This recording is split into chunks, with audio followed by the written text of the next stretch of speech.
you've just made a connection with a possible partner through Match, a surprise date, a meeting through a friend, and you've both decided to hop off to Vegas for a hot night. See how the chemistry is when you meet. You look online and there's a flight leaving in an hour and a half, which gives you exactly 30 minutes to get packed. Can you make it? For 5 years, I traveled 2 or 3 times a week by plane, train, or automobile, or all 3. And today I'm going to give you some tips on how to make packing easier so that you can make that flight if you only have 30 minutes to pack. So let's get started. First thing is you want to pack for the mode of transportation that you're going to be using. Plane, train, automobile.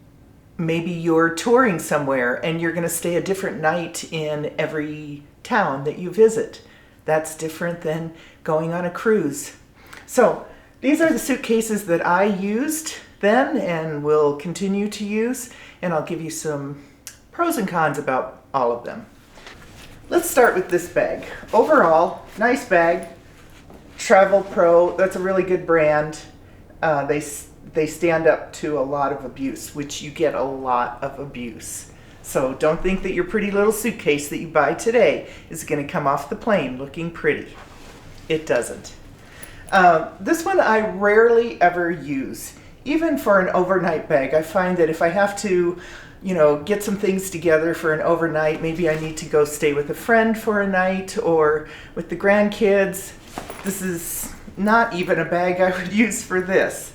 However, it matches another bag in my collection, so I thought I'd get the 2, but really, don't waste your time on this. Instead, buy something like this, which gives you much more space, and you're able to make this one flat, and you can put it in the bottom of your suitcase so that if you're out on your trip and you want to buy some souvenirs, or maybe you want to pick up some extra clothes while you're there, you can pull this one out and use it as a second carry-on if necessary.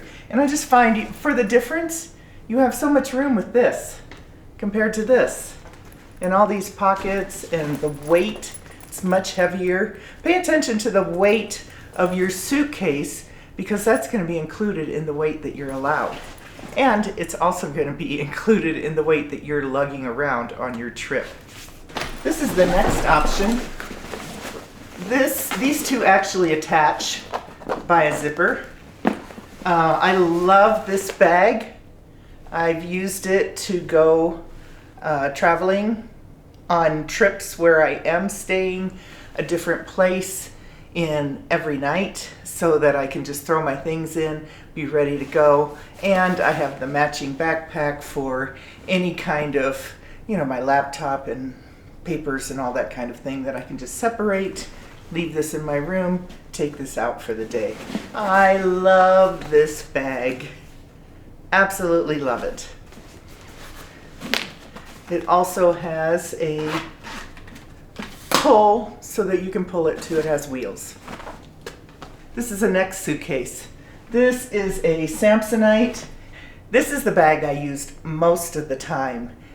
I see that it's a Samsonite, which I thought it matched this other travelogue bag that I had before that I showed you that wasn't really worthless. So this gives you an idea. This is practically brand new, and before I replaced this suitcase with the Samsonite, I had the matching one, the same size, to go with this Travel Pro.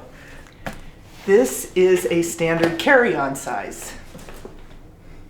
Now, stores will not tell you whether or not they are standard carry-on sizes or whatever size they want to make. However, some planes will not consider this carry-on because they're so small that this won't fit in their carry-on compartments. In that case, you don't have to check it. You can just wait at the gate. There will be an announcement that anybody who has a bag has to be checked because they can't fit them. They will take it from you at the gate and they will return it to you when you land at your gate. So you still don't have to go through the hassle of checking a bag, and your bag stays kind of with you, but it's not going to be available during the flight. So make sure you don't have anything in here that you might need during that flight. Great bag, quick and easy. It can get you through a week if you're a great packer. Finally, you have the big Bertha bag. This bag is great if you're going to go somewhere for a month or a couple week cruise, maybe even a week cruise, because you need so many different clothes for cruises. You can unpack it and throw it under a bed and forget about it. I only use this if I really am going for a long time. If you show up with this your first time that your man sees you or your woman sees you, they might think that you have a slight hoarding issue or that you're planning to stay longer than they expect. So, those are your 3 basic sizes of suitcase. I strongly recommend you get one that has soft sides instead of hard sides, whatever your preference is, but I really like the soft-sided ones because you're able to squish them down or expand them depending on what you're filling them with. Okay, that's the first thing. Pick the suitcase that matches what you're going to be doing. You're not going to haul around that big suitcase if you're going town to town and you don't have a lot of options for where to store your luggage and you have to carry it with you a lot of the time, or get it on and off a train. Difficult to do that with the larger bags. The next thing I want to talk to you about is pre-packing. That saves you a lot of time. There's several things that you can do to pre-pack. One of them I already mentioned is to put a flat bag in the bottom of your suitcase. And then you know you have this extra space just in case you find something that you want to bring home with you. This is another great bag for doing that. This bag opens up into, you can just unzip it, take it out of its container, super light, and it opens up into a bag too. So maybe you want to take the big bag because you're staying somewhere for a month and you're going just for a couple of nights at another location there. You have this in your suitcase, you can throw some things in there, you don't have to carry your whole bag. These are great. I always have one of those in my suitcase. Also, keep in mind that in any suitcase, you get 50 pounds. Sounds like a lot, but every ounce counts. Especially when you start looking at heavier clothing and boots and shoes. So make sure you're thinking light, light, light, light, light, as a feather all the time. The next thing that is helpful to pre-pack is these little cubes. They don't look like cubes. They're just flat until you pack them. I have 2 of each of these sizes and I have 1 of the big size. I don't think I have never used this one, ever. But I have used these quite a bit. This one, maybe you'll have a pool where you're going and you put your swimsuit in here and your flip-flops and maybe some tanning lotion, but whatever else you need. That's one way to use this one, to keep something like that, an activity items together. I tend to use these smaller ones for socks and lingerie. They're a really good way. Also, this one for lingerie is good. They're a great way to keep things together so that when you're pulling things out of your suitcase, you pull out one sock and you get all of them. These are typically made for clothing, and this is a great way to pre-pack. You're ready to go in a minute and you have everything there. Another thing that you want to keep handy in your suitcases or close to where you have your suitcases is some shoe bags. I have 2 that are this size, 1 a little bigger, I've used these for winter boots. This is really good.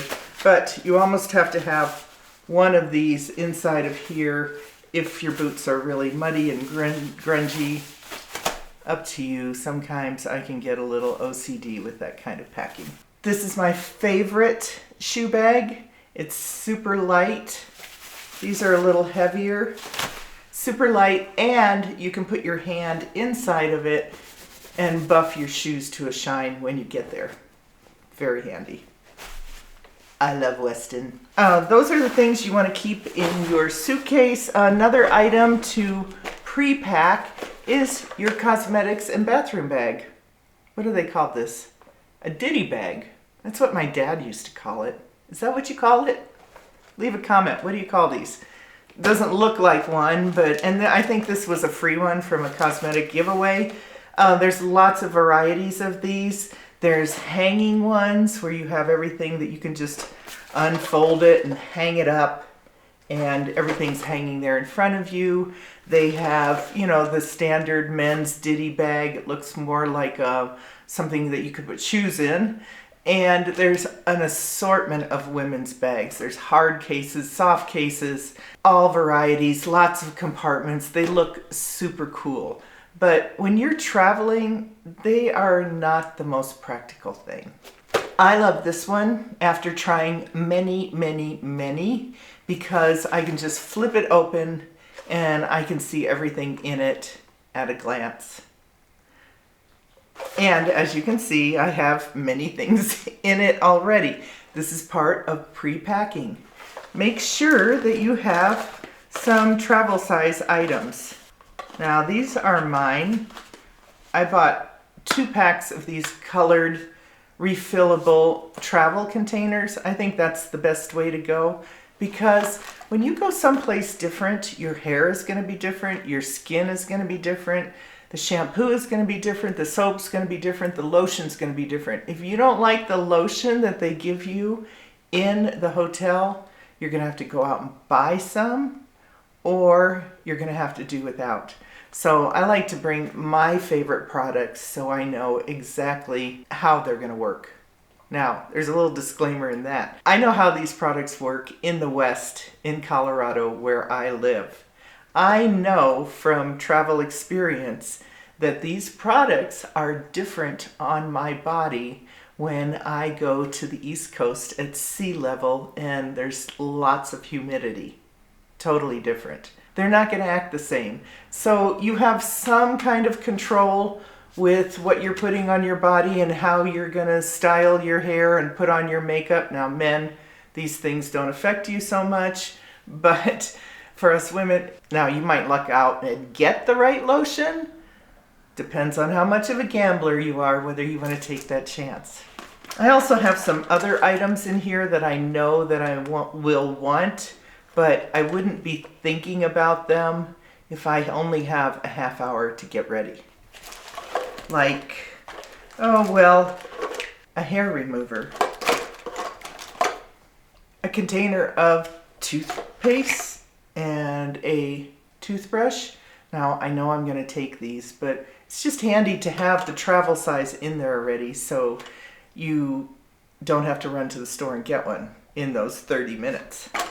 I keep in contact lenses and an extra pair of contact lens, some hair ties. Yes, I keep a razor. I keep here's a little kit of cotton balls and nail file and Q-tips that I took from a hotel that I didn't use, and makeup remover wipes from other hotels. I just throw those in my bag. I have them for next time in case I get to a hotel and they only have washcloths and not makeup remover wipes. I'm ready to go. So think about that.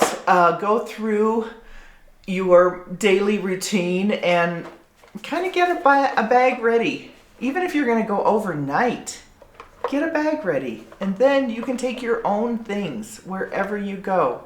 It just makes things more comfortable and luxurious, actually. They might have a spa there. You might luck out and get better products, but I've found most of the time, even in high-end hotels, the products are still the cheapest they can get away with, and they don't always work for me. Another thing you're going to want to have ready, I keep all of these things together. I kind of stuff the bags inside of the suitcases so it's all together in one place. But make sure you have a little travel space assigned in your house. Of course, almost everybody has a Crown Royal bag that holds something in their house, and mine holds the electric converter for going overseas. I have it right here. I just throw it in my bag. I don't have to worry about going out and getting it or finding it. And I always have a couple of these, which are earplugs for the plane, for their entertainment and movies. Now, these are pretty much obsolete, but last year I was on a flight from Spain and I actually had to buy these. Isn't it cute? I feel like it's kind of a souvenir too. So same thing, little earplugs. They actually give you a couple little ear ends. You may not need these, but they're light and they do charge you for them now, which is weird. I don't know, but whatever. Put them in your carry-on, you're ready to go. Just one, not both of them. All right, so those are the basics for packing your suitcase, pre-packing. How about pre-packing your carry-on? A couple of things you want to put in your carry-on. Some kind of wrap, blanket, sweater, long sweater, light jacket, something that feels somewhat comfortable if you get cold in a plane.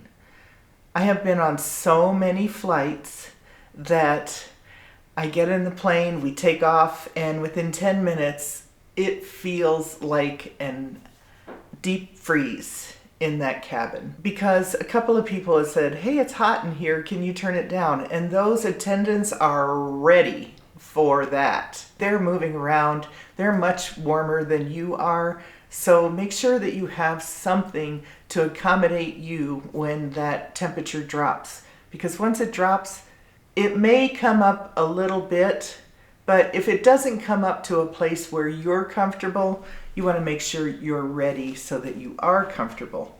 These are both airline blankets that I forgot to give back.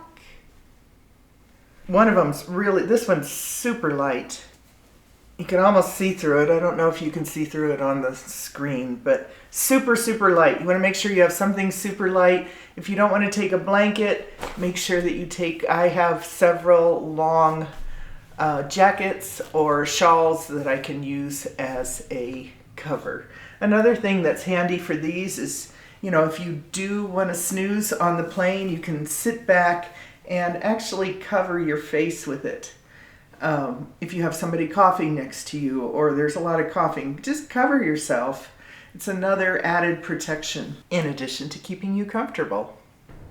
Another item that is super handy to have already in your carry-on is some kind of neck wrap or neck brace if you're going on a long flight. Now, I see people all the time with that big collar pillow walking around in the airport. I think that's the only thing that they're good for, because I have not found that they're really comfortable for leaning your head one way or another. They tend to slide. They don't really hold your head in place. So I found this really cool one. It is just, it can actually lay flat, and it's kind of like a scarf with a little support in it. I don't know if you can see that, but the way it works is you put it under your neck, and I've found that I typically sleep like on the side, and then I can just wrap this around, and it straps with Velcro, and it stays in place. You can have it on this side, You can slide it around to this side, you can have it in the middle, or you can have it along your back. It's really been amazingly comfortable. So I'll leave a link below if you're interested in one of these. It's by far one of the best purchases I've made in my life. Great thing to have. Okay, so that's your pre-packing. The next thing you want to get to is packing. Now there's several ways to make sure that you have the right items for your trip. Make a list or use the 1, 2, 3, 4, 5 method or the 1, 2, 3, 4, 5, 6 method. So the 1, 2, 3, 4, 5 method is 1 bathing suit, 2 shoes, 3 accessories, 4 bottoms, and 5 tops. The 1, 2, 3, 4, 5, 6 method is 1 hat, 2 shoes, 3 bottoms, 4 tops, 5 socks, and 6 undergarments. Now, none of those work for me. I do have a link below that you can have a printout list, and I have a link below for an electronic list that you can actually use, check off boxes as you pack everything, and then you're able to electronically clear it so that you can use it again. That might work for you too. The 1, 2, 3, 4, 5, 6 or 5 method works as a starting point. You never want to pack too much. So what I do is I lay out my outfits on the bed as I put them together. Then I can see what works together, and then I can eliminate based on the 1, 2, 3, 4, 5 or 6 method. So you need to find out what works for you. If a list works for you, then make a list for yourself, or take the lists that I gave you and personalize them for you so that you do actually have a list. That will save you, on average, 30 minutes. Most people waste 30 minutes at least packing. All right, the next tip for you, check the weather. I know, it sounds obvious, it sounds logical, but I've taken off thinking I'm going to Florida and it's going to be 85 and sunny, and on my way there's a cold front coming in that's going to make it 65 and rainy, and I'm not ready. So check the weather, super important. And finally, for pre-packing, you really want to make sure that you have your documents and your apps ready to go. And what I mean by apps is whatever airline you're on, make sure you have downloaded their app to your phone. Do that as soon as you know you're going somewhere. These apps are incredible. They're like your own personal travel assistant. If you're getting ready for that flight and that flight happens to be an hour or 2 late, they're going to send you a notice through that app. You can check on where it's coming from, why it's delayed, and when the expected arrival is for you so that you can get on that plane. They'll give you all that information. So you might have an extra hour. Those apps are amazing. Those apps, they're keeping track of you and you're keeping track of them. So when you're sitting at the gate and it's 30 minutes before you board the plane and no one's around you, you can look at your app and say, oh look, they sent me a notice. There's been a gate change, and you can hustle yourself over to the new gate. Another thing that's super great about these apps is if your flight is delayed or canceled, they will already have your information in the system. And when you hear that attendant at the desk say, this flight's been canceled, and you hear all the, oh, and people scrambling to grab all their stuff and hurry to get in line, that long, long line at customer service, you can pick up your phone and say, oh, I see they've sent me a message. We know your flight's been canceled. We have these options that we're working on for you. Do you have a preference? Or they might say, we've already put you on the next plane. You're first in line without even standing in line. So, super important to put those apps on your phone before you leave the house. And then for the final tip, the one that the most common item that people forget when they're traveling, what do you think it is? Their phone charger. So don't forget your phone charger. Make sure that you have that too, so that you can take a picture of this glorious night that you're going to have in Vegas or any other trip that you go on. Thanks for watching. I hope this gave you some great tips for how to be ready in 30 minutes or less. Have a great adventure. See you next time. Bye.